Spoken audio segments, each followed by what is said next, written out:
Subscribe to our YouTube channel and press the bell icon to get the latest update. Register on our website eduriseindia.com to join our live classes. Hello students, how are you? कैसे हैं आप लोग? My name is Ravikant Mani and मैं आप सभी लोगों का स्वागत करता हूं अपने एडुराइज इंडिया प्लेटफॉर्म पे। स्टूडेंट्स, मैं पहले भी आप लोगों को बता चुका हूं कि एडुराइज इंडिया आप सभी लोगों के लिए फ्री ऑनलाइन क्लासेस लेकर के आया है। पूरे 11th और 12th की कंप्लीट जो पढ़ाई है आपको कंप्लीटली फ्री दी जाएगी। इसके साथ साथ आपको सपोर्टिंग स्टडी मटेरियल भी दिया जाएगा और उसके साथ साथ आपको असाइनमेंट्स भी दिए जाएंगे। ये सब आप डिस्क्रिप्शन लिंक में जाकर के आप देख सकते हैं, वहां से डाउनलोड कर सकते हैं, उसको सॉल्व कर सकते हैं और उसमें कोई भी दिक्कत हो तो आप हमारे लाइव क्लास को भी ज्वाइन कर सकते हैं।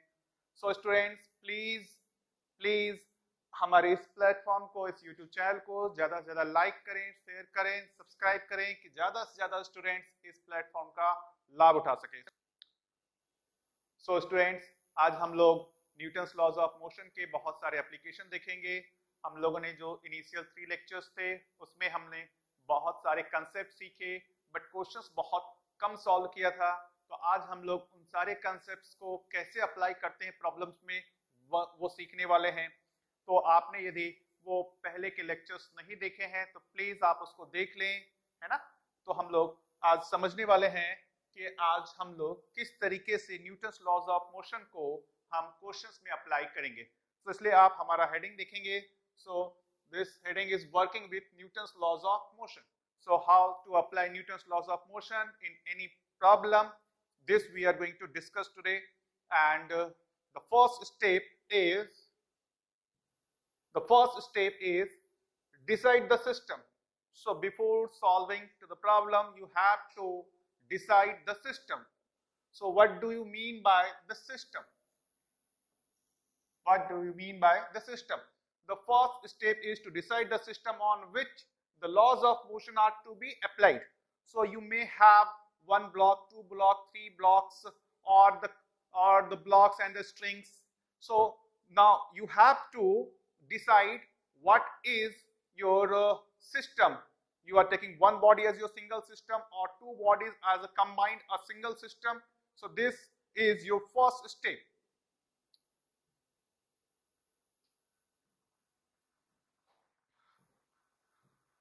So the system may be a single particle or a block. My system may be a single block or a particle, or a combination of 2 or more blocks, or a piece of string, or a combination of blocks and strings. So suppose करते हैं कुछ problems है जिसको हम लोग आगे देखेंगे, उसमें ब्लॉक्स भी हैं, स्ट्रिंग्स भी हैं। तो हम किसको सिस्टम ले सकते हैं? एक सिंगल ब्लॉक को एक सिस्टम ले, या 2 ब्लॉक को एक सिस्टम ले, या 1 ब्लॉक और एक स्ट्रिंग को सिस्टम ले, या 2 ब्लॉक और स्ट्रिंग को सिस्टम ले, या सिर्फ स्ट्रिंग को हम सिस्टम ले। It depends on the situation, है ना। तो उसको हम लोग समझने की कोशिश करेंगे कि हम किसी भी तरीके से सिस्टम को ले सकते हैं। 1 ब्लॉक को ले सकते हैं, 2 ब्लॉक को ले सकते हैं, 3 ब्लॉक को ले सकते हैं, स्ट्रिंग को ले सकते हैं, ब्लॉक स्ट्रिंग को ले सकते हैं, लेकिन उसमें सिर्फ और सिर्फ एक ही रिस्ट्रिक्शन होगा, and that restriction is all parts of the system should have identical acceleration. All parts of the system should have identical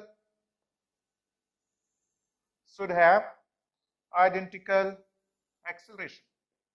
तो आप जितने को भी सिस्टम कंसीडर कर रहे हैं उस सिस्टम के हर एक पार्ट का एक्सेलरेशन सेम होना चाहिए। So this is the only restriction to choose your system. सो सिस्टम चूज करने के लिए the only restriction is the all parts of the system should have the same acceleration. जब मैं सेम एक्सेलरेशन की बात कर रहा हूं, आइडेंटिकल एक्सेलरेशन की बात कर रहा हूं, it means magnitude and direction both magnitude and direction. Let us try to understand this step by taking 1 or 2 examples. Okay, so this is your example and this example is from SC Verma book. So आप इसमें देखेंगे you have so many blocks, block A, block B, block C, block D, block E, and block G, and the person is pulling this system from this side. Okay, now say this D is a ring which can slide freely on this string. So this ring is not rigidly attached to the string. This ring can slide inside this string, but this block, and this block, and this block are fixed with the string. One more thing is, a block B is kept on the block A, so we can consider it may happen that B and A are moving together, or B is sliding on A. दोनों ही हो सकता है कि A और B साथ साथ भी move कर सकते हैं, और ऐसा भी हो सकता है कि A और B अलग अलग मूव कर रहे हैं. तो स्टूडेंट्स, हम यहाँ पर सोचते हैं क्या हमारे पास क्या क्या पार्टिकल है. A है, B है, C है, D है, E है और G है. हम यहाँ पर किस किस चीज को, किस किस ऑब्जेक्ट को मिला करके एक सिंगल सिस्टम ले सकते हैं, इसको समझने की कोशिश करते हैं. So let us assume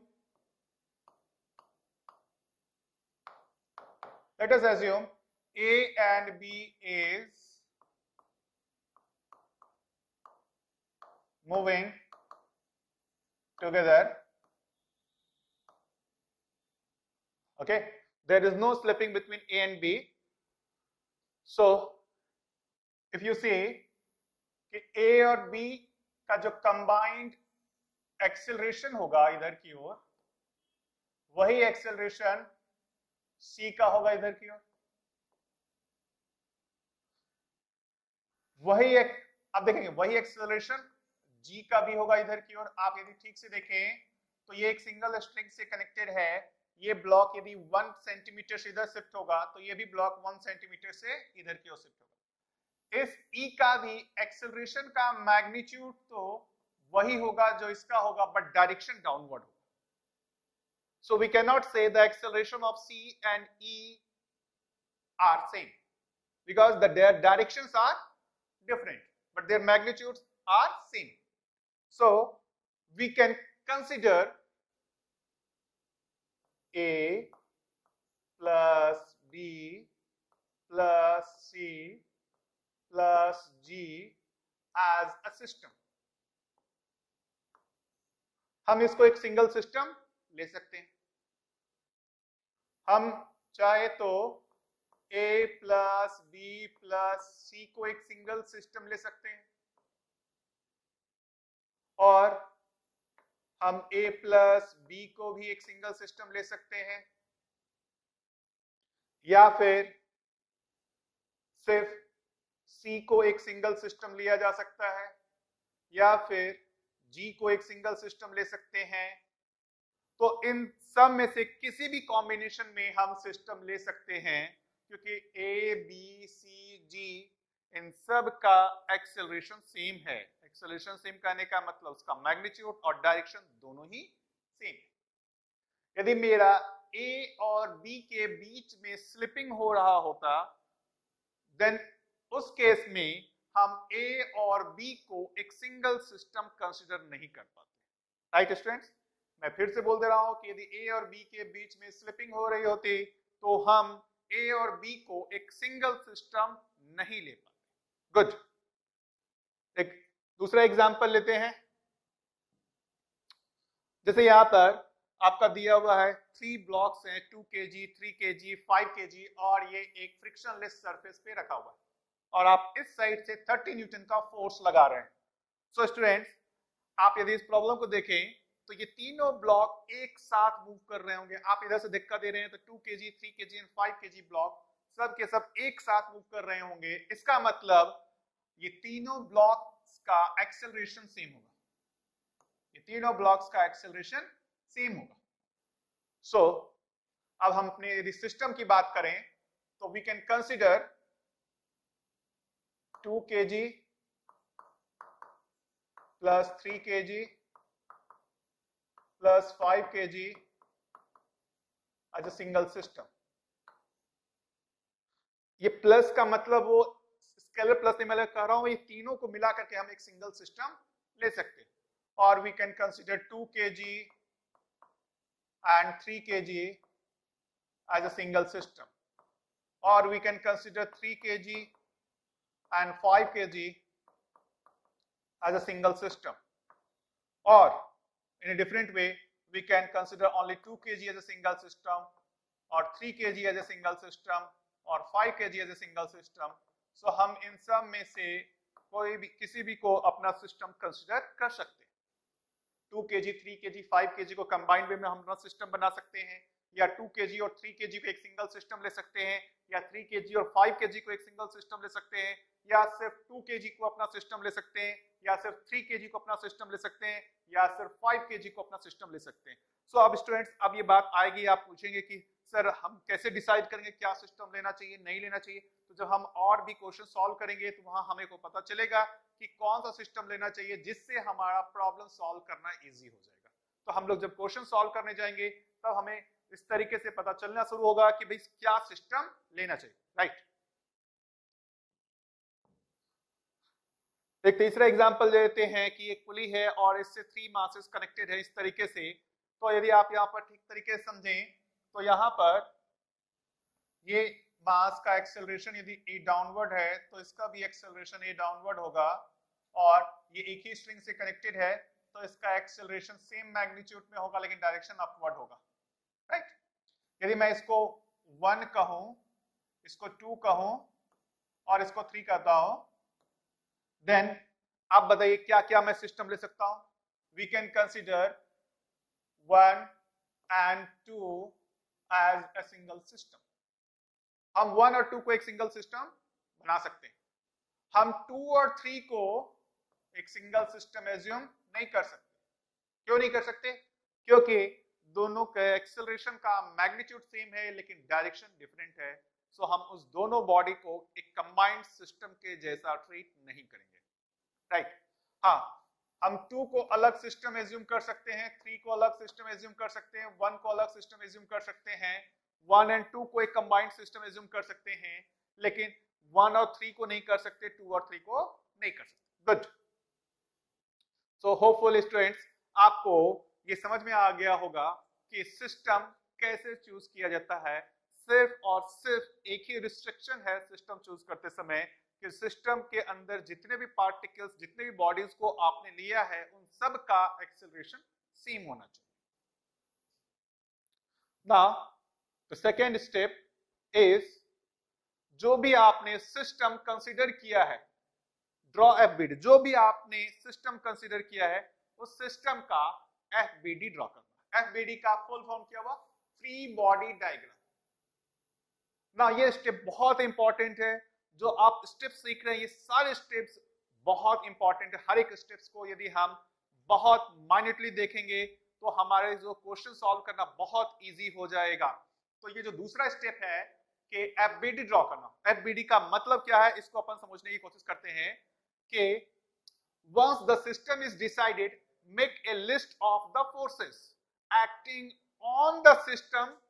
Remember, make a list of the forces acting on the system due to all the objects other than the system. ध्यान देना, जो सिस्टम पे फोर्स लगा रहा है, कौन?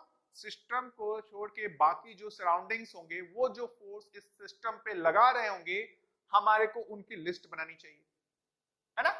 और उन सारे फोर्सेस को, उसमें से हो सकते हैं कि कुछ फोर्सेस के मैग्नीट्यूड हमको नहीं पता हो, डायरेक्शन पता हो, है ना। तो हमारे को उन सारे फोर्सेस को क्या करना चाहिए? उस पे ड्रॉ करना चाहिए। जो भी हमने सिस्टम कंसीडर किया उस सिस्टम पे एक एरो से जो वेक्टर को हम रिप्रेजेंट करते हैं उससे ड्रॉ करना चाहिए। तो ये जो हम ड्रॉ करते हैं उसी को ही हम लोग एफबीडी बोलते हैं, फ्री बॉडी डायग्राम बोलते हैं। कैसे करते हैं ड्रॉ, इसको हम लोग देखते हैं, राइट। तो अब इसमें ड्रॉ करते समय अपने को एक चीज ध्यान में रखना है ना। उसको ड्रॉ करते समय एक चीज ध्यान में रखना है कि जो भी फोर्स सिस्टम अप्लाई कर रहा है, any force applied by the system should not be included in the list of the force. जो भी फोर्स सिस्टम अप्लाई कर रहा है हमको उसको इंक्लूड नहीं करना है। लेकिन मैंने क्या किया, force acting on the system not by the system.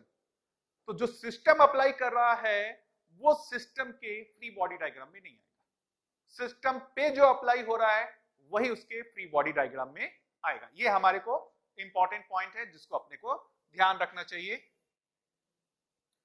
Next step is include both the contact and non contact type of force. तो स्टूडेंट्स हमेशा अपने को ये भी ध्यान रखना है कि जो ये फोर्सेस होंगे सिस्टम पे जो सराउंडिंग के फोर्सेस होंगे, तो उसमें हो सकता है कि जो सराउंडिंग है वो उसके इमीडिएट कांटेक्ट में हो और दूसरा हो सकता है जो उसके कांटेक्ट में नहीं हो। जैसे मैं इसकी बात कर रहा हूं, इस पेन को यदि मैं सिस्टम लूं तो जो मैं इसको टच किया हुआ हूं, this is the immediate surrounding of this pen, तो ये भी इस पे फोर्स लगा रहा है। और लेकिन दूसरा स्टूडेंट्स हमने ये भी देखा है कि अर्थ जो है विदाउट कांटेक्ट इस पे फोर्स लगा सकता है। तो इसलिए हम लोग दोनों ही तरीके के फोर्सेस को इसमें इंक्लूड करेंगे, कांटेक्ट और नॉन कांटेक्ट टाइप दोनों ही तरीके के फोर्स को। Third, never draw internal forces. हम कभी भी इंटरनल फोर्स को ड्रॉ नहीं करते हैं बीडी में। इंटरनल फोर्स का क्या मतलब है? इंटरनल फोर्स जो है वो सिस्टम से डिसाइड होता है। इसको हम लोग एग्जांपल से समझेंगे कि इंटरनल फोर्स और एक्सटर्नल फोर्स का क्या मतलब होता है। इसको जैसे हम एक एग्जांपल लेंगे तो उससे और ज्यादा क्लियर होगा। लेकिन इसका जो डिफिनेशन है, forces which originate and terminate within the system, that is called internal force. Good, so इसको एग्जांपल्स के थ्रू समझने की कोशिश करते हैं। Right, so this is my example. 2 kg, 3 kg and 5 kg जो है ब्लॉक मेरा एक सिस्टम है और ये 30 न्यूटन का फोर्स मैं इधर की ओर लगा रहा हूं। तो नाउ अब हम लोग कंसीडर करते हैं एक एक करके कि हमने क्या सिस्टम लिया तो उसका एफबीडी क्या होगा। यदि आप ध्यान से देखें, मैं पहली बार अलग अलग सिस्टम ले रहा हूं। मैं 2 kg, 3 kg, 5 kg को एक सिंगल सिस्टम लेता हूं। राइट, तो सिस्टम लेने का मतलब मैं इस तरीके से दिखाऊंगा। ये 2 kg, ये 3 kg और ये 5 kg। 2 kg, 3 kg and 5 kg। मैं ऐसा करके इसको दिखाऊंगा। ये 2 kg दिखाया, ये 3 kg दिखाया और ये 5 kg दिखाया, है ना। इसके अलावा मैं सरफेस नहीं दिखा रहा हूं। मैंने सिस्टम क्या कंसीडर किया है? 2 kg, 3 kg एंड 5 kg को combined one single system consider किया है। तो सिर्फ और सिर्फ मैं यही दिखाऊंगा, इसके अलावा मैं कुछ और नहीं दिखाने वाला। मुझे सरफेस दिखाने की जरूरत नहीं है क्योंकि सरफेस मेरे सिस्टम का पार्ट नहीं है। अब मुझे इसका एफबीडी ड्रॉ करना है ना स्टूडेंट्स। तो इसको अच्छे से समझने की कोशिश करते हैं कि इसका एफबीडी कैसे ड्रॉ होगा। तो आप देखेंगे कि इस पे क्या क्या फोर्स लग रहा है, कांटेक्ट और non contact type of force, उन सब को हम लोग समझने की कोशिश करते हैं। तो हम पहले 2 kg को देखते हैं। तो 2 kg पे जो ये सरफेस है वो नीचे से, जो ये सरफेस है वो उस पे ऊपर की ओर जो फोर्स लगा रहा होगा वो N1, ये ऊपर की ओर लग रहा होगा। उसी तरीके से इस 2 kg पे डाउनवर्ड डायरेक्शन में non contact type of force जो अर्थ लगा रहा होगा M इंटू जी, 2 इंटू जी। जी की वैल्यू मैंने अभी रखी नहीं है, जी की वैल्यू 9.8 होती है, उसको हम लोग बाद में रख सकते हैं। तो ये 2 kg पे जो ये एक सरफेस है वो ऊपर की ओर फोर्स लगा रहा है N1। दूसरा वो कांटेक्ट टाइप ऑफ फोर्स है, this is your contact type. And जो ये mg फोर्स है वो डाउनवर्ड डायरेक्शन में लग रहा है, जो non contact type of force है जो अर्थ लगा रहा है। साथ ही साथ स्टूडेंट्स ये 30 न्यूटन का फोर्स एक पर्सन जो है इसके साथ कांटेक्ट में लगा रहा होगा, तो यहां इधर से भी एक 30 न्यूटन का फोर्स इस पे लग रहा होगा। ठीक है, अब आप ध्यान सुनिएगा। अब आप कहेंगे 2 kg पे 3 kg का ब्लॉक भी तो फोर्स लगा रहा होगा। हमने देखा था नॉर्मल फोर्स, 2 kg ब्लॉक पे 3 kg वाला ब्लॉक भी नॉर्मल फोर्स इधर की ओर लगा रहा होगा। लेकिन स्टूडेंट्स हम उसको इसमें ड्रॉ नहीं करेंगे। क्यों नहीं करेंगे? क्योंकि ये 3 kg वाला जो ब्लॉक 2 kg पे फोर्स लगा रहा है वो भी हमारे सिस्टम का पार्ट है। राइट, 2 kg और 3 kg ये दोनों ही हमारे सिस्टम के पार्ट है। तो जो 2 kg वाला 3 kg पे फोर्स लगाएगा और जो 3 kg वाला 2 kg पे फोर्स लगाएगा वो इस सिस्टम का इंटरनल फोर्स हो जाएगा। वो इस सिस्टम का इंटरनल फोर्स हो जाएगा, इसीलिए उसको हम लोग एफबीडी में ड्रॉ नहीं करेंगे। Right, good. तो फिर और कौन कौन से फोर्सेस होंगे 3 kg पे देखेंगे। तो 3 kg पे जो सरफेस है ये इस पे ऊपर की ओर फोर्स लगा रहा होगा N2, और दूसरा non contact type of force जो लग रहा होगा नीचे की ओर 3 into G। This G is your acceleration due to gravity. फिर आप स्टूडेंट्स यहां पर भी देखिए 3 kg पे जो हम कर रहे हैं, तो 5 kg वाला जो 3 kg पे फोर्स लगा रहा होगा वो सिस्टम का, इस सिस्टम का इंटरनल फोर्स हो जाएगा, इसलिए उसको हम यहां पर ड्रॉ नहीं करने वाले। फिर 5 kg पे देखेंगे तो N3 लग रहा होगा, और इधर की ओर नीचे की ओर 5G लग रहा होगा। Good. So this is your FBD of this system 2 kg, 3 kg and 5 kg। Hopefully मुझे लगता है आपको ये समझ में आया होगा। अब हम एक दूसरा सिस्टम कंसीडर करते हैं। यदि हमने कोई डिफरेंट सिस्टम लिया होता तो फिर कैसा एफबीडी बनता।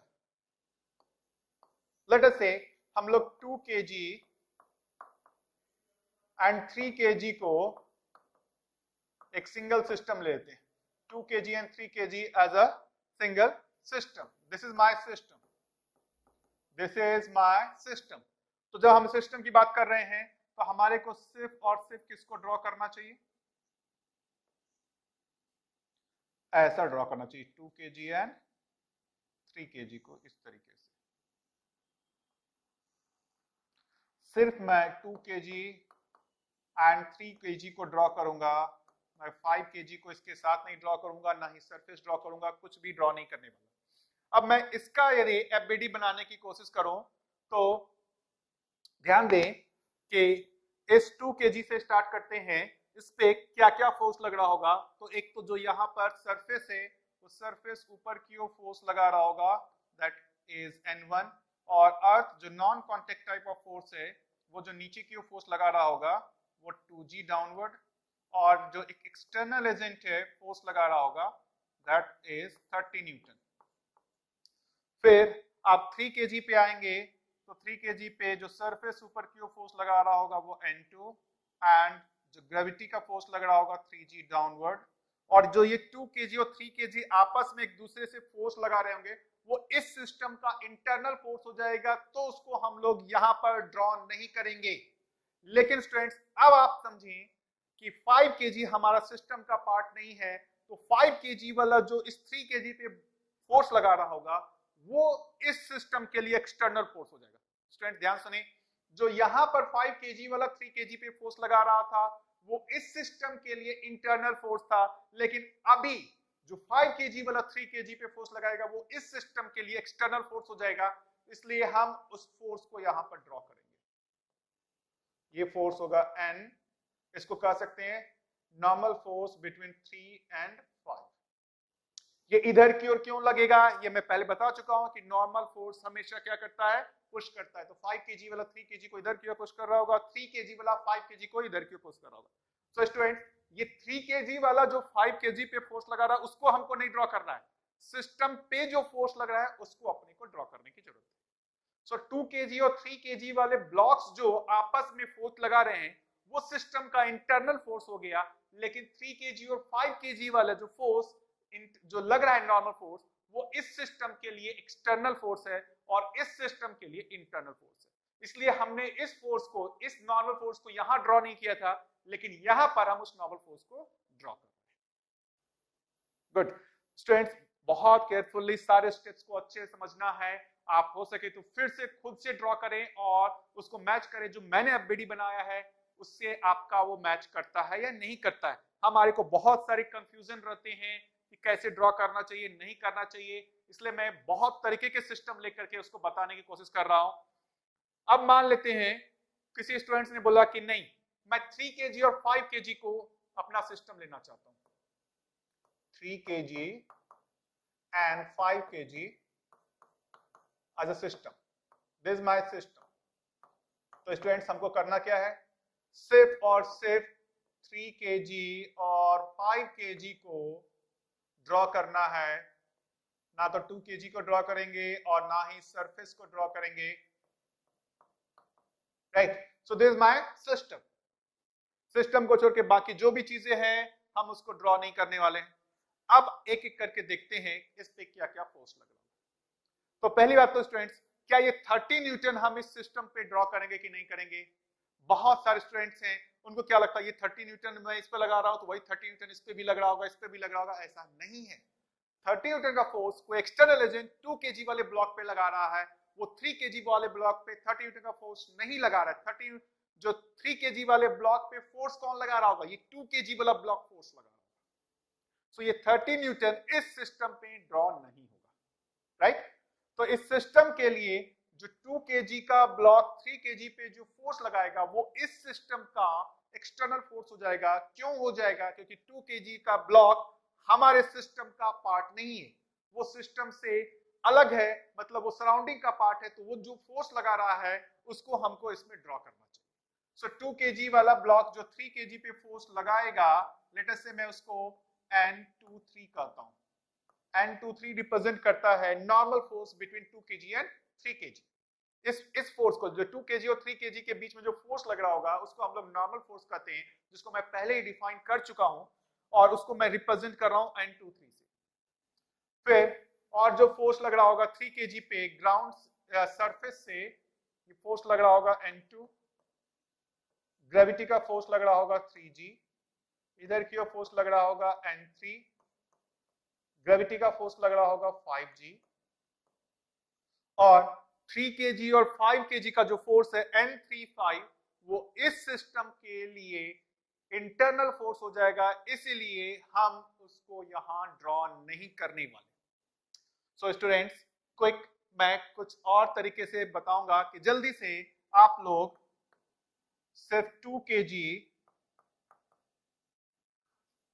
और सिर्फ 3 kg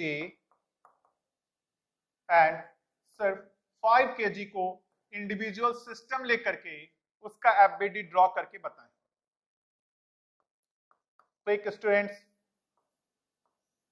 आप लोग पहले ड्रॉ करें, उसके बाद उसको पॉज करके वापस चेक करें कि जो मैंने ड्रॉ किया है वही आपका भी एफबीडी है या नहीं है।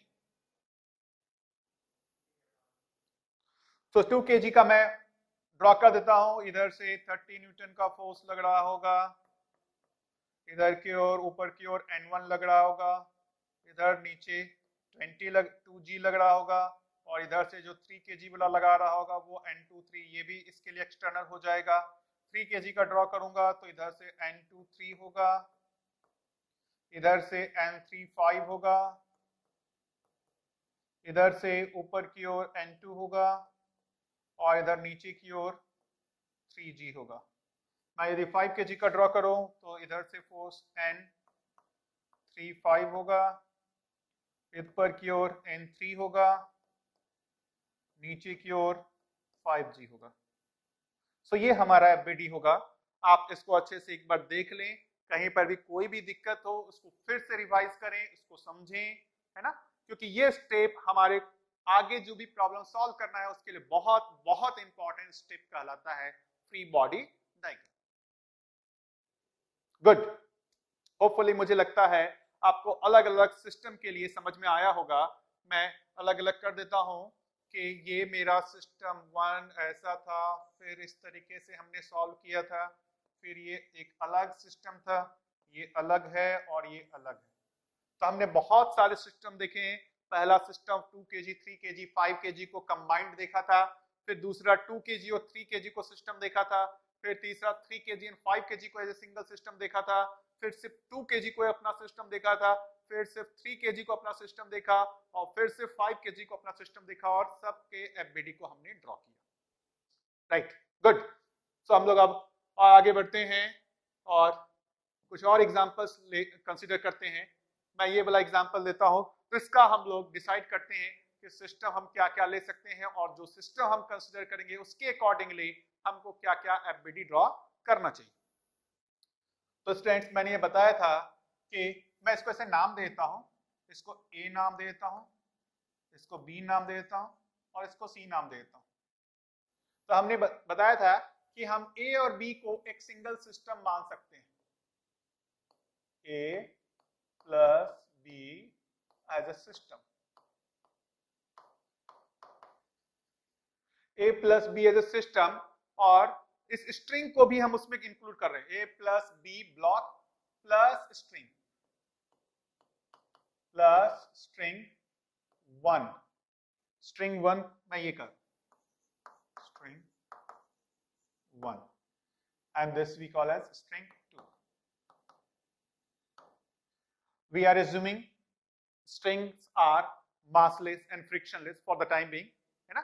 string 1 and string 2 क्या है, massless and frictionless है. so उसको भी हमने सिस्टम का पार्ट मान लिया है. तो हमारा कैसा दिखेगा, मैं ड्रॉ करता हूं अपने सिस्टम को. तो जिसको मैंने सिस्टम लिया है सिर्फ और सिर्फ मैं उसी को ही ड्रॉ करूंगा ऐसा. so this is my system, A and B is my system. इस स्ट्रिंग को भी मैंने लिया है, मासलेस है, A B and this string is my system.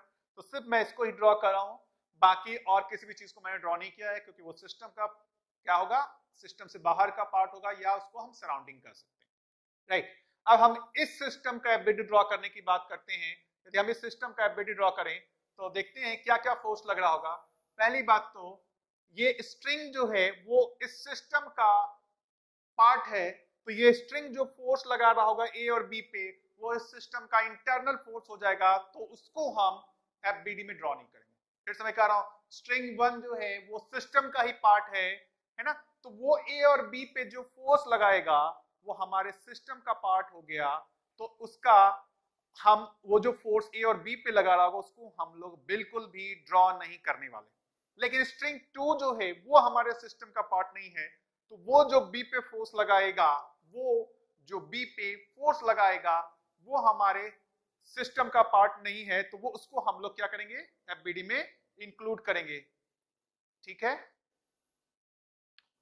सो हमारा एफबीडी में एक ये फोर्स आया, force by the string 2. Let us से कि स्ट्रिंग 2 में जो टेंशन है उसको T2 कर रहा हूं. T2 is the tension in string 2. Tension in string 2. Tension in string 2. T1 is tension in string 1. तो हमने T2 ड्रॉ किया. गुड. फिर इसके साथ साथ और क्या क्या फोर्स ड्रॉ होंगे. इस मास M पे यदि आप देखेंगे ठीक से, इस मास M पे mg डाउनवर्ड लग रहा होगा, इस मास M पे mg डाउनवर्ड लग रहा होगा. तो ऐसा हम लोग ड्रॉ करेंगे. mg फोर्स को हमेशा हम लोग ऐसा ट्राई करते हैं कि ऐसा इस ब्लॉक के बीच में ऐसा एरो करके दिखाते हैं, क्योंकि आगे चल के हम देखेंगे mg force centre of mass पे लगता है, इसलिए हमने उसको बीच में इस तरीके से ड्रॉ किया. देखिए, जो फोर्स जहां लग रहा है उसको वहीं पर ड्रॉ करना ज्यादा अच्छा है. जैसे मैंने देखिए T2 को इस पॉइंट पे दिखाया. क्यों? क्योंकि ये जो रस्सी है इस मास के इस पॉइंट पे फोर्स लगा रहा होगा, तो इसको ड्रॉ करने से हमारे को इजीली वो समझ में आता है. जैसे आप पहले की स्लाइड में आप देखे होंगे कि जैसे ये नॉर्मल फोर्स है. आप ध्यान दीजिए, ये N1 फोर्स 2 kg के किस सरफेस पे लग रहा होगा, लोअर सरफेस पे लग रहा होगा. इसलिए हमने N1 को यहां पर इस लोअर सरफेस पे दिखाया है ना. फिर उसी तरीके से 2G जो ग्रेविटेशनल फोर्स है उसके सेंटर ऑफ मास पे लग रहा होगा, इसलिए मैंने उसके सेंटर से 2G को दिखा दिया. आप यहां देखेंगे तो ये 5 kg वाला ब्लॉक 3 kg वाले ब्लॉक के इस सरफेस पे फोर्स लगा रहा होगा, तो मैंने उसको इस सरफेस पे दिखाया. तो जो फोर्स जहां पर जिस सरफेस पे लग रहा है उसको यदि हम ठीक से ड्रॉ करें तो किसी को भी देख के क्लियरली समझ में आएगा कि आप जो किस फोर्स की बात कर रहे हैं. गुड. तो इस एग्जांपल में भी आप देखेंगे ये रस्सी का जो टेंशन है वो इस सिस्टम का इंटरनल पार्ट हो गया, इसलिए हमने उसको ड्रॉ नहीं किया. लेकिन जो स्ट्रिंग 2 का जो टेंशन फोर्स है वो इस सिस्टम का पार्ट नहीं है, इसलिए उसका फोर्स को हमको इसमें इंक्लूड करना है. Good. So this is my FBD. अब हम लोग चेंज करते हैं और सिस्टम को लेट अस से हम सिर्फ B को अपना सिस्टम लेते हैं, सिर्फ और सिर्फ B को अपना सिस्टम लेते हैं. यदि हम सिर्फ B को अपना सिस्टम लें, सो नाउ अब आप ध्यान से देखें कि ये दोनों ही स्ट्रिंग हमारे सिस्टम के पार्ट नहीं है, तो दोनों स्ट्रिंग्स जो फोर्स लगा रहे होंगे वो इस सिस्टम के लिए एक्सटर्नल फोर्स होगा, तो उसको हमको ड्रॉ करना होगा। सो स्ट्रिंग 1 इस मास m पे किधर की ओर फोर्स लगा रहा होगा, हमने बताया था टेंशन फोर्स हमेशा बॉडी को पुल करता है, तो ये वाला स्ट्रिंग इस मास m को नीचे की ओर पुल कर रहा होगा T1 फोर्स से, और ये वाला स्ट्रिंग उस मास m को b को ऊपर की ओर पुल कर रहा होगा, दैट इज T2। और एक और फोर्स जो non contact type of force है वो होगा mg। So this is your FBD of the block B। आप यदि सिर्फ A का ड्रॉ करना चाहें, A का यदि आप ड्रॉ करना चाहें तो A का FBD जल्दी से स्टूडेंट्स आप लोग आप देख सकते हैं, वेरीफाई कर सकते हैं कि A का FBD होगा T1 और नीचे की ओर इसका मास m इंटू जी। उसी तरीके से यदि आप सिर्फ C का FBD बनाना चाहें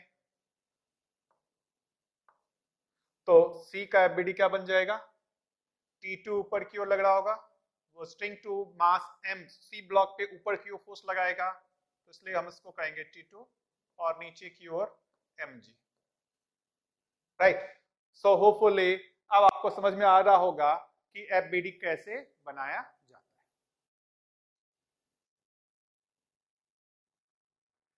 है। गुड। अब आप एक और एग्जांपल लेते हैं BD बनाने के लिए। ये एक फिक्स्ड वेज है, ये फिक्स्ड है और उस पे जो दो ब्लॉक्स हैं एक पुली के थ्रू कनेक्टेड हैं, ये 1 kg का है, ये दोनों एंगल डिफरेंट है, आप देखेंगे 3 मीटर 4 मीटर 5 मीटर है। गुड। तो अब हमारे को ये देखना है कि हम किसको किसको सिस्टम यहां पर ले सकते हैं। तो स्टूडेंट्स अपने को ये पता है कि लेट अस से ये वाला ब्लॉक यदि इधर की ओर जाएगा, इसका एक्सेलरेशन यदि इधर की ओर होगा तो सेम मैग्नीट्यूड का एक्सेलरेशन इसका इधर की ओर होगा, सेम मैग्नीट्यूड से होगा एक्सेलरेशन। क्यों होगा, क्योंकि ये सिंगल स्ट्रिंग से कनेक्टेड है, ये एक सिंगल स्ट्रिंग से कनेक्टेड है, लेकिन ये दोनों का डायरेक्शन डिफरेंट है एक्सेलरेशन का, तो हम इस दोनों ब्लॉक को एक सिंगल सिस्टम नहीं ले सकते। ए और बी को हम एक सिंगल सिस्टम इसलिए नहीं ले सकते हैं क्योंकि दोनों का एक्सेलरेशन का मैग्नीट्यूड सेम है बट डायरेक्शन डिफरेंट। तो हमारे को यहां पर ए को अलग सिस्टम लेना होगा और बी को अलग सिस्टम लेना होगा। सो लेट अस से कि मेरा ए एक सिस्टम है, मैं ए को अपना सिस्टम ले रहा हूं, तो ए का एफबीडी क्या बनेगा, ए का एफबीडी बनाने की कोशिश करते हैं। तो ए पे ये वाला स्ट्रिंग जो है फोर्स इधर की ओर लगा रहा होगा, टेंशन फोर्स इधर की ओर, ये जो सरफेस है इस पे नॉर्मल फोर्स इधर की ओर लगा रहा होगा, उसको लेटेस्ट से मैं एन ए कहता हूं। तो कांटेक्ट फोर्स तो यही दोनों लगेंगे, एक टेंशन और एक नॉर्मल, कोई तीसरा और नॉन कांटेक्ट टाइप का फोर्स है नहीं। Non contact type of force कौन सा होगा, ग्रेविटेशनल फोर्स। वो किस डायरेक्शन में लगता है, always in vertically downward direction, always in vertically downward direction.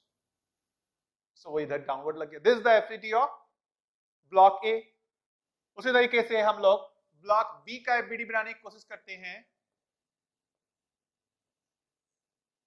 Block B का एफबीडी बनाने की कोशिश करते हैं। सो ब्लॉक बी का एफबीडी कैसा बनेगा, उस पे टेंशन फोर्स इधर की ओर लग रहा होगा, नॉर्मल फोर्स ये वाला सरफेस इस डायरेक्शन में लगा रहा होगा, परपेंडिकुलर डायरेक्शन में।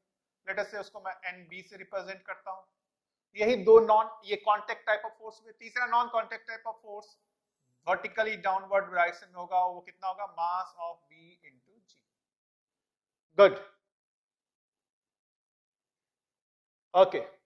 सो हम लोगों ने अच्छे से अब एफबीडी को लगता है होपफुली समझ लिया है कि एफबीडी का क्या मतलब है और उसको कैसे ड्रॉ किया जाता है। तो वो जो सारे 3 पॉइंट्स थे, जो तीनों पॉइंट्स थे, उसको मैं फिर से वापस कर देता हूं कि वो तीनों पॉइंट शायद आप लोगों को क्लियर हो गए होंगे। ये जो एक पॉइंट बताया था मैंने, any force applied by the system should not be included in the list of the forces. Any force by the system मतलब जैसे आप देखेंगे कि जो ये 2 kg वाला ब्लॉक 3 kg पे फोर्स लगा रहा है, वो हमारे एफबीडी में नहीं आना चाहिए, क्योंकि हमने 2 kg को सिस्टम लिया है, तो इस पे जो फोर्स लगेगा उसको ड्रॉ करना है, ये जो फोर्स लगाएगा वो इस एफबीडी में नहीं आएगा। सो ये फर्स्ट पार्ट हमारा जो फर्स्ट पॉइंट है वो क्लियर हुआ। दूसरा, include both the contact and non contact type of force. So आपने देखा कि ये जो फोर्स है N1 हुआ, ये 30 न्यूटन हुआ, ये सब कॉन्टैक्ट टाइप ऑफ फोर्स है, उसको हमने एफबीडी में ड्रॉ किया। ये 2G फोर्स है, ये non contact type of force है, उसको भी हमने एफबीडी में ड्रॉ किया। तो हर बार आपको ध्यान रखना चाहिए कि जब भी आप एफबीडी ड्रॉ कर रहे हो, आपको ध्यान में रहे कौन कौन जगह से कॉन्टैक्ट है और कहां से कॉन्टैक्ट फोर्स लग रहा है उसको ड्रॉ करें, और कौन कौन से non contact type of force है उसको भी एफबीडी में आपको ड्रॉ करना है। और तीसरा जो इंपॉर्टेंट पॉइंट था, नेवर ड्रॉ इंटरनल फोर्सेस। हमने ये भी बता दिया कि इंटरनल और एक्सटर्नल फोर्स का क्या मतलब है। इंटरनल और एक्सटर्नल फोर्स सिस्टम के अकॉर्डिंगली डिसाइड होता है। यदि आपका सिस्टम ए और बी कंबाइंड है, ए और बी को आपने एक सिंगल सिस्टम लिया है, तो ए जो बी पे फोर्स लगाएगा और बी जो ए पे फोर्स लगाएगा वो उस सिस्टम का इंटरनल फोर्स हो जाएगा, तो उसको हम लोग एफबीडी में ड्रॉ नहीं करते। गुड। तो ये तीनों स्टेप्स आपको अच्छे से समझ में आ गए होंगे स्टूडेंट्स, क्योंकि हमने इसको बहुत सारे एग्जांपल्स लेके समझने की कोशिश की है। तो होपफुली आपको समझ में आ गया होगा। हम लोग थर्ड स्टेप पे आगे बढ़ने से पहले समझ ले अच्छे से, इस पे थोड़ा सा और टाइम दे दें, और यदि इसमें कुछ और भी आपको दिक्कत हो तो वापस से इस वीडियो को देखें, तब आगे बढ़े ना। अब हम लोग थर्ड स्टेप में आने वाले हैं। What is your third step? पहला स्टेप, चूज योर सिस्टम। दूसरा step, draw your FBD. Third step, choose a convenient frame of reference. अब ये क्या बोल रहा है कि अब हमारे को एक convenient frame of reference choose करना है। अब हमारे को एक फ्रेम ऑफ रेफरेंस चूज करने की बात हो रही है। एक फ्रेम ऑफ रेफरेंस को चूज करने की बात हो रही है। फ्रेम ऑफ रेफरेंस का मतलब ही हुआ कि कोऑर्डिनेट एक्सिस भी उसके साथ होना चाहिए। अब हम लोग को ये सोचना है कि हमारा फ्रेम ऑफ रेफरेंस अभी के समय, ये मैं बता चुका हूं कि सिर्फ और सिर्फ इनर्शियल फ्रेम ऑफ रेफरेंस लेंगे, और उसके साथ साथ हमको एक्स एक्सिस वाई एक्सिस कैसे लेना चाहिए वो भी देखते हैं।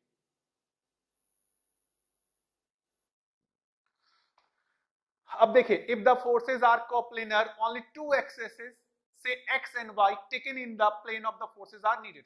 यदि मेरा जनरली देखेंगे मोस्ट ऑफ द टाइम जो हमारे प्रॉब्लम्स होंगे वो आपके क्या होंगे, एक प्लेन में ही मूव कर रहे होंगे, तो उसमें जो फोर्सेस लग रहे होंगे, जितने भी फोर्सेस लग रहे होंगे, F1, F2, F3, F4, F5, ये सारे फोर्सेस को प्लेनर होंगे, मतलब एक ही प्लेन में लग रहे होंगे। तो हमारे को सिर्फ और सिर्फ 2 एक्सिस की जरूरत होगी, X axis and Y axis. जरूरी नहीं आप उसको एक्स वाई, जनरली हम लोग एक्स एंड वाई बोल रहे हैं, आप एक्स जेड बोल दीजिए, वाई जेड बोल दीजिए, जो भी एक्स जेड बोल दीजिए, हम लोग जनरली एक्स वाई एक्सिस को ही एज्यूम करते हैं। दूसरा स्टेप कि अब choose the x-axis along the direction in which the system is known to have or is likely to have the x-axis. बहुत important. Choose the x-axis along the direction in which the system is known to have or is likely to have the acceleration.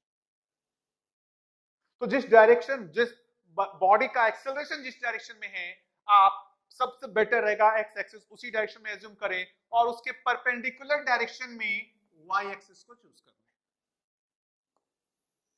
Very important. ये इसलिए कर रहे हैं, इससे हमारा equation easy बनता है, सॉल्व करना इजी होता है। आप एक्स एक्सिस वाई एक्सिस किसी भी डायरेक्शन में चूज कर सकते हैं, लेकिन for simple purpose, for calculation to be simple, ये एक्सेस लेना ज्यादा इजी होता है। नेक्स्ट, अब इसमें बोला if the system is in equilibrium. देखिए यहां पर बात आ रही है, अब सिस्टम के इक्विलिब्रियम की बात आ रही है। If the system is in equilibrium, equilibrium का मतलब होता है, मैं यहां लिख देता हूं, इक्विलिब्रियम का हो गया मतलब summation of force equals to 0। इसके बारे में डिटेल में और हम लोग देखेंगे। Any mutually perpendicular direction in the plane of the diagram में be chosen as the axis. तो यहां पर जब एक्सेलरेशन ही नहीं है तो हमारे लिए कोई भी प्रीफर्ड डायरेक्शन एक्स वाई नहीं रहेगा। तो हमको वहां पर डिसाइड करना होगा कि किसको हम X axis Y axis choose करेंगे, तो हमारा इक्वेशन ज्यादा इजी बनेगा। जैसे हम 2 एग्जांपल लेते हैं। जैसे ये मेरा एग्जांपल है, ये एक पर्सन है, इस मास m को एक स्ट्रिंग के थ्रू इसको पुल कर रहा है, और ये मेरा मास m इधर की ओर ये मेरा मास m इधर की ओर एक्सेलरेट कर रहा है, राइट, हॉरिजॉन्टल डायरेक्शन में एक्सेलरेट कर रहा है। तो अब आप बताएं कि हमारा फ्रेम ऑफ रेफरेंस क्या लेना ठीक होगा। सो स्टूडेंट्स, मैंने पहले ही कहा था कि हम लोग ग्राउंड फ्रेम ऑफ रेफरेंस की बात करेंगे।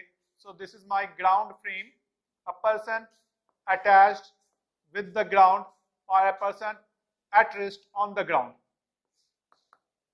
This is my ground frame. और इसके साथ साथ हमारे को एक्सिस चूज करना है, तो हमारा एक्सेलरेशन इधर की ओर है, एक्सेलरेशन इधर की ओर है, तो हमारे को एक्स एक्सिस इधर की ओर लेना चाहिए और वाई एक्सिस इसके परपेंडिकुलर डायरेक्शन में लेना चाहिए। So this is my frame of reference. और अलग अलग प्रॉब्लम्स में बताऊंगा कि वहां पर कैसे हमारे को एक्स एक्सिस और वाई एक्सिस लेना चाहिए, राइट। इस प्रॉब्लम में अब आप यहां देखेंगे तो यहां सिस्टम जो है वो इक्विलिब्रियम में, ये 3 रस्सी के थ्रू जो है, 3 स्ट्रिंग्स के थ्रू एक 40 kg का ब्लॉक जो है वो रेस्ट में है। तो अब आप यहां पर कहेंगे कि भाई हमारे को क्या लेना चाहिए, X axis Y axis and जो भी है। तो इस डिपेंड करता है कि आप किधर क्यों लेना चाहते हैं, हमारी मर्जी। हम चाहे तो इसको एक्स एक्सिस और इसको वाई एक्सिस जो भी है, इसको एक्स एक्सिस ले सकते थे, इसको वाई एक्सिस ले सकते थे, है ना। या फिर हम चाहते तो इसको एक्स एक्सिस ले सकते थे और इसके perpendicular, like this is my x axis and this is my y axis, this perpendicular। it depends situations पे कि हम कैसे x axis और y axis लेना चाहते हैं। हम यहां पर भी किसी भी डायरेक्शन में x axis और y axis ले सकते थे, लेकिन अब किस डायरेक्शन में लेना है वो आपको थोड़ा सोचना होगा कि कैसे x axis y axis लेने से जो वेक्टर के कंपोनेंट्स है वो सिंपली निकल जाएंगे, कैलकुलेशन हमारा इजी हो जाएगा। ये डिपेंड करता है आप पे कि आपको थोड़ा सा सोचना चाहिए कि कैलकुलेशन सिंपल होने के लिए किस डायरेक्शन को एक्स एक्सिस और किस डायरेक्शन को वाई एक्सिस लेना चाहिए। हम कुछ और एग्जांपल से समझने की कोशिश करते हैं इसको। लेट अस से जैसे ये हमारा ये जो ब्लॉक है, ये हमने जो बोला ए और बी, ये मेरा ए है और ये मेरा बी है। सो ए और बी के लिए कौन सा एक्सिस लेना सही है, तो मैंने ये बता दिया कि यहाँ पर ए और बी को हम एक सिस्टम नहीं ले सकते, ए और बी को अलग अलग सिस्टम कंसीडर करना होगा। तो स्टूडेंट्स यहाँ पर एक और चीज ध्यान रखें, हम अलग अलग सिस्टम के लिए अलग अलग फ्रेम ऑफ रेफरेंस, अलग अलग कोऑर्डिनेट एक्सिस चूज कर सकते हैं। जैसे मैं यहाँ पर यदि ए की बात करूं, मैं यहाँ पर यदि ए की बात करूं तो ए के लिए मुझे पता है कि ए का मोशन इधर की ओर होगा, इसका एक्सेलरेशन यदि इधर की ओर है, तो हमारे लिए क्या फ्रेम ऑफ रेफरेंस लेना सही रहेगा, क्या एक्सिस चूज करना इजी रहेगा। तो हम तो हमेशा पहले ही ग्राउंड फ्रेम की बात करेंगे, हम हमेशा इनिशियल फ्रेम की बात करेंगे। और दूसरा, अब आप एक्सिस की बात देखेंगे तो जिधर की एक्सेलरेशन है उधर की ओर एक्स एक्सिस चूज करना हमारे लिए प्रेफरेबल रहेगा। तो हम इसके लिए एक्स एक्सिस इधर की ओर ले लेंगे और इसके परपेंडिकुलर को हम वाई एक्सिस ले लेंगे। Good. So this is my frame of reference and coordinate axis for the system A. यदि हम सिस्टम को बी को यदि अपना सिस्टम लेते हैं, बी को मैं अपना सिस्टम लेता हूं, यदि मैं बी को अपना सिस्टम लेता हूं तो मुझे पता है कि बी का एक्सेलरेशन कुछ इस डायरेक्शन में होगा। तो हम लोग अपना सिस्टम जो है किस तरीके से ले सकते हैं इसको समझने की कोशिश करते हैं। This is my ground frame, this is my ground frame. ना मैंने पहले ही बताया कि जिधर की ओर एक्सेलरेशन है उधर की ओर एक्स एक्सिस लेना हमारे लिए प्रेफरेबल है। This is my X axis and उसके परपेंडिकुलर को हम वाई एक्सिस चूज करेंगे। So this is my Y axis, right. तो अलग अलग सिस्टम के लिए हम अलग अलग कोऑर्डिनेट सिस्टम में ले सकते हैं, अलग अलग एक्सिस ले सकते हैं। जैसे मैंने ए के लिए ये यूज किया, जरूरी नहीं है कि बी के लिए भी मुझे यही यूज करना है, बी के लिए मैं डिफरेंट एक्सिस चूज कर सकता हूं। Good, okay. जैसे यहां पर आप देखेंगे तो मैं क्विक बता दूं कि मैं यदि इसको अपना एक सिस्टम ले रहा हूं, यदि मैं इसको अपना सिस्टम लेता हूं, इसको कंबाइंड वे में अपना सिस्टम लेता हूं, तो मुझे पता है कि इसका एक्सेलरेशन ए डाउनवर्ड होगा और इसका एक्सेलरेशन ए अपवर्ड होगा। तो मैं इसके लिए जो सिस्टम कंसीडर करूंगा, जो फ्रेम ऑफ रेफरेंस कंसीडर करूंगा, सो this is my ground frame, और हम पर डिपेंड करता है कि इसका, अब हम एक्स एक्सिस किधर की ओर लें, तो हमने कहा स्टूडेंट जिधर की ओर एक्सेलरेशन है उधर की ओर ही एक्स एक्सिस लेना ज्यादा ठीक रहेगा, तो हम इसके लिए वर्टिकली डाउन को ही एक्स एक्सिस मान लेते हैं। स्टूडेंट्स यहाँ पर इसका कोई हॉरिजॉन्टल डायरेक्शन मोशन नहीं है और कोई फोर्स भी नहीं लग रहा है, तो हमारे को यहाँ पर सिर्फ और सिर्फ एक ही फोर्स से काम चल सकता है। इस मास m के लिए, इस मास m के लिए, इस मास m के लिए, this is again my ground frame, this again my ground frame, और इसके लिए वो एक्सेलरेशन a ऊपर की ओर है, तो इसके लिए हम ऊपर की ओर एक्स एक्सिस को चूज कर सकते हैं। जरूरी नहीं है कि इसके लिए हमने डाउनवर्ड को पॉजिटिव लिया है, तो जरूरी नहीं है कि इसके लिए हमारे को भी डाउनवर्ड ही पॉजिटिव लेना है। इसके लिए हम अलग कोऑर्डिनेट सिस्टम यूज कर सकते हैं, जैसे मैंने यहाँ पर ऊपर की ओर पॉजिटिव माना है, आप ले सकते थे, इसमें कोई दिक्कत नहीं होता कि यदि आप डाउनवर्ड लेते तो प्रॉब्लम या आपका आंसर गलत होता, बिल्कुल नहीं आता, लेकिन प्रेफरेबल रहता है कि जिधर की ओर एक्सेलरेशन हो उधर की ओर ही हमारे को कोऑर्डिनेट एक्सिस चूज करना चाहिए। सो स्टूडेंट्स, तीसरा स्टेप भी होपफुली आपको क्लियर हो गया होगा कि हमारे को जो कोऑर्डिनेट एक्सिस चूज करना चाहिए, वो देखना चाहिए कि जो सिस्टम है उस सिस्टम का एक्सेलरेशन किधर की ओर है, उसके अकॉर्डिंगली हमको एक्स एक्सिस लेना चाहिए और उसके परपेंडिकुलर वाई एक्सिस लेना चाहिए। और अलग अलग सिस्टम के लिए सेम प्रॉब्लम में अलग अलग सिस्टम के लिए आप अलग अलग कोऑर्डिनेट एक्सिस चूज कर सकते हैं। गुड, तो होपफुली आपका 3 स्टेप अभी तक क्लियर हो चुका है। अब हम चौथे स्टेप पे जंप करते हैं। चौथा स्टेप है resolve all the forces along the direction of coordinate axes and write summation of fx equals to max, summation of fy equals to may, summation of fz equals to maz। सो अब हम लोग finally जो है ये सारा step 1 2 3 किए थे। क्यों? क्योंकि हमारे को न्यूटन सेकेंड लॉ को लिखना है। न्यूटन सेकेंड लॉ क्या था स्टूडेंट्स? आप ध्यान से देखेंगे। So your Newton second law is basically sum of all the forces is equals to mass into acceleration of the system. So this is your vector form of Newton's second law। आप इसी को यदि scalar form में convert करना चाहें, इसका यदि scalar form को देखें तो आपने ये देखा होगा कि यदि दो वेक्टर इक्वल हैं, ये वेक्टर और ये वेक्टर इक्वल है, इसका मतलब कि इस वेक्टर का जो x कंपोनेंट है और इस वेक्टर का जो x कंपोनेंट है वो क्या होना चाहिए? इक्वल होना चाहिए। सो समेशन ऑफ f वेक्टर जो है इसका x कंपोनेंट क्या होगा? समेशन ऑफ f वेक्टर का x कंपोनेंट, तो जो f1 vector, f2 vector, f3 vector होगा उसके x कंपोनेंट का सम ही समेशन ऑफ f वेक्टर का x कंपोनेंट होगा। तो इसका x कंपोनेंट की बात करेंगे, इस वेक्टर के x कंपोनेंट की बात करेंगे तो वो समेशन ऑफ fx होगा, और इसके x कंपोनेंट की बात करेंगे तो वो क्या होगा? m into ax होगा। सिमिलरली हम लोग y कंपोनेंट के बारे में भी कह सकते हैं, summation of fy is equals to may and summation of fz is equals to maz। so this is your basically scalar form of Newton's second law। हम इसी को यूज करने वाले हैं क्योंकि हमारे जो फोर्सेस हैं वो सेम डायरेक्शन में नहीं है, वो अलग अलग डायरेक्शन में है ना।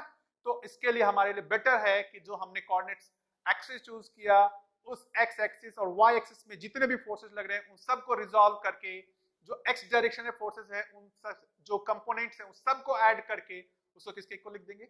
मास into the component of acceleration in X direction. Similarly for Y direction and Z direction. हम लोगों ने ये जो देखा कि ये वेक्टर फॉर्म है न्यूटन सेकेंड लॉ का और ये स्केलर फॉर्म है, और अपने को जो स्टेप 1 2 3 किया था उस स्टेप 1 2 3 के बाद जो है जो इंपॉर्टेंट इक्वेशन जहां से हमको मिलने वाले हैं वो यहीं से आएगा, इस इक्वेशन से ही आएगा। तो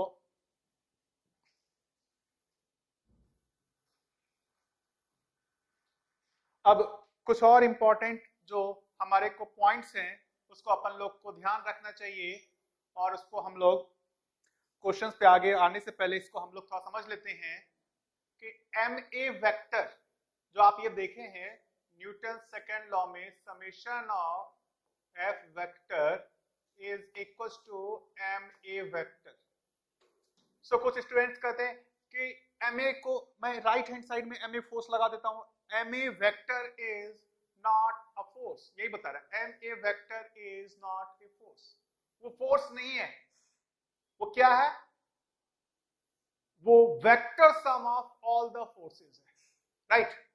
ma vector is not a force, वो बेसिकली क्या है, the vector sum of all the forces, इसलिए हम उसको एफबीडी में ड्रॉ नहीं करते हैं, इसलिए लिखा हुआ you must keep in mind that even though the vector ma is equals to the vector sum of all the forces acting on the body, the vector ma is not a force, acceleration is a result of non-zero net force, it is not a force itself, very good, ये बोल रहा है acceleration is a result of non-zero net force but it is not a force itself, तो ma force जो है, ma vector है, वो सम of all the forces है, बट वो इटसेल्फ वेक्टर या फोर्स नहीं है, इसलिए ma वेक्टर को हम लोग एफबीडी में ड्रॉ नहीं करते।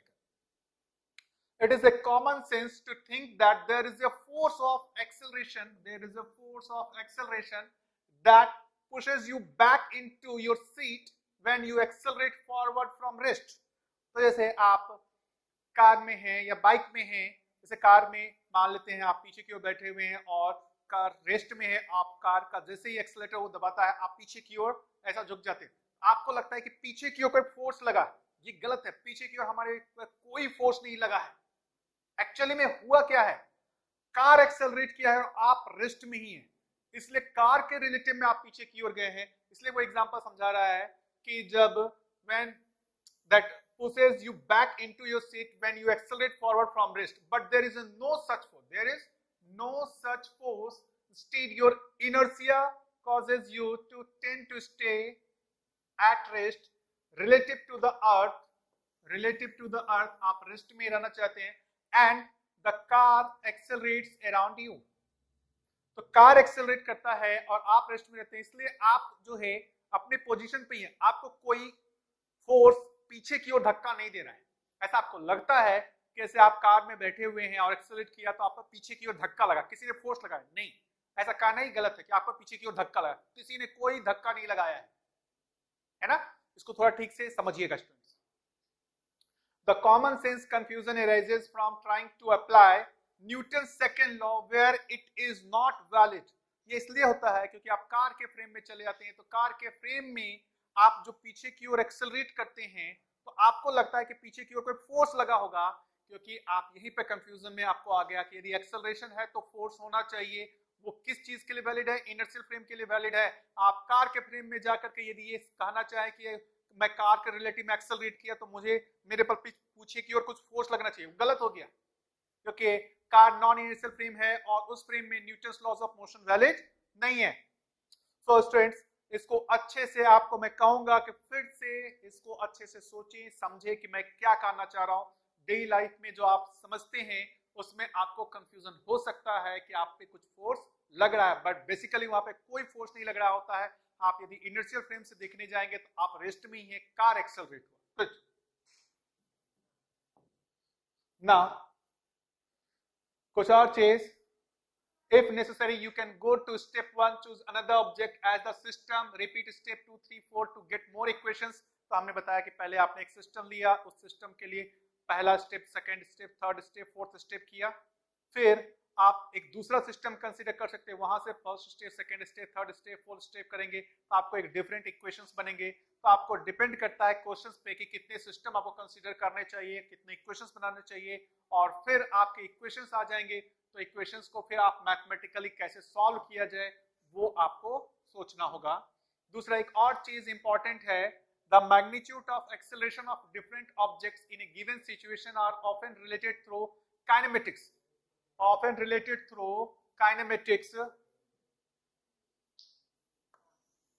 जो acceleration है related through kinematics, this should be properly foreseen and used together with the equation of motion। For example, in the figure below the accelerations of c and e have the same magnitude। आप देखेंगे तो c का और e का magnitude same है, direction अलग अलग है, लेकिन जब आप बात करेंगे, जब आप इक्वेशंस लिखने जाएंगे तो यदि आप इसका एक्सेलरेशन के लिए मान लीजिए आपको एक्सेलरेशन नहीं पता है और आपने वेरिएबल ए चूज किया, तो आप ई के लिए भी यही वेरिएबल चूज करेंगे, तो आपका इक्वेशन जो होगा इजी होगा सॉल्व करना, है ना।